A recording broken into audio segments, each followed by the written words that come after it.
Hey, this is Dave Gleason, head coach at Athletic Revolution in Pembroke, Massachusetts. Today I just want to take a few minutes to explain to you an overview really of our assessment battery here. So that is how we take a young athlete when they walk in the door and figure out where they are, where point A is, so we know what direction to move in with that athlete, and it gives us some data to compare when we assess them again later on down the line.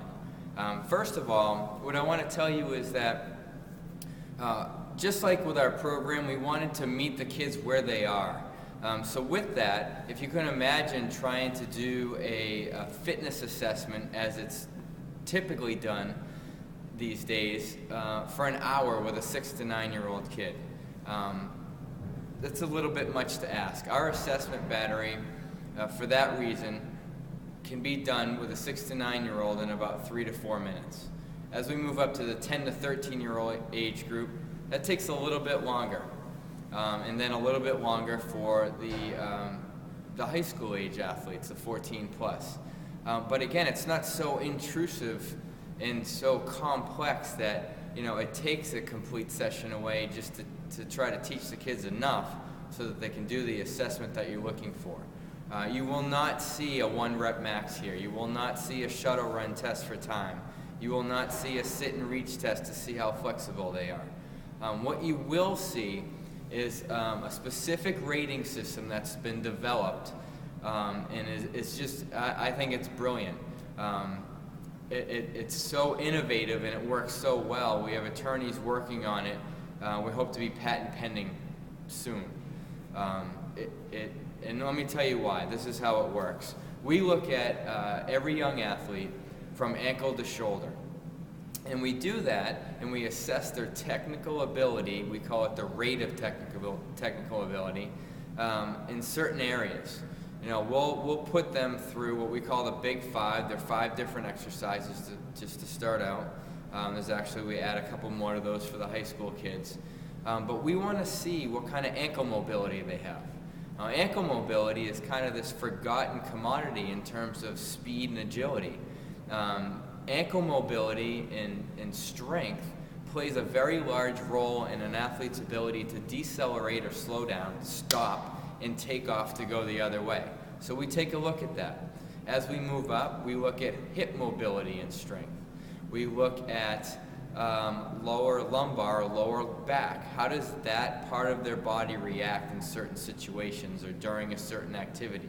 We'll look at the thoracic spine, or the part of their back from their bottom rib up, to see how mobile that is. Does it have the ability to move the way it's supposed to during human movement? We look at shoulder stability and mobility. Do they have strong, stable shoulders to be able to push with? Or are they weak? We look at scapular control, which is a part of that. Another way of putting that is, do their shoulder blades wing out during certain activities, or do they stay stable, if you will, but have the ability to glide along the rib cage the way that they're supposed to? We look at dynamic balance, the ability to balance while changing positions.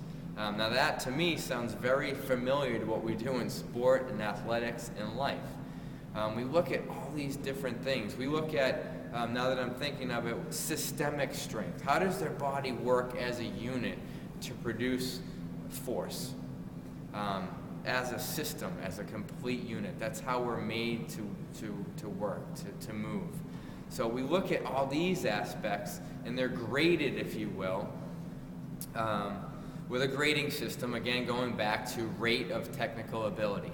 Now what's great is I can take this data, their competency assessment, which, by the way, also helps me make sure they're placed in the right group. So that being said, after I've got that data, when they're assessed again, I can show a positive outcome, an improvement, if you will, that is permanent, that has a result of releasing a cap on achievement. Another way of saying that is improved in performance. So they're able to push harder, jump higher, run faster, stop faster, be quicker. All these different markers that you'll see in other programs happens as a result of having a high rate of technical ability during certain movements. So the other thing, which I talk about all the time, that this will show is a reduction in injury. The best way to continue to improve in any sport is to stay healthy. So that's another aspect.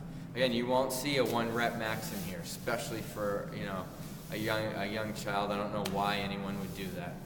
That being said, another really cool aspect of what we do here to help instill that activity as a whole is a lifelong thing. It's a long-term deal. Athletic development especially is not 6 weeks and you're done. Yeah, I can jump higher, see you later. We have an opportunity for young athletes to ascend to higher levels. So after their competency assessment, they get to test into a higher level.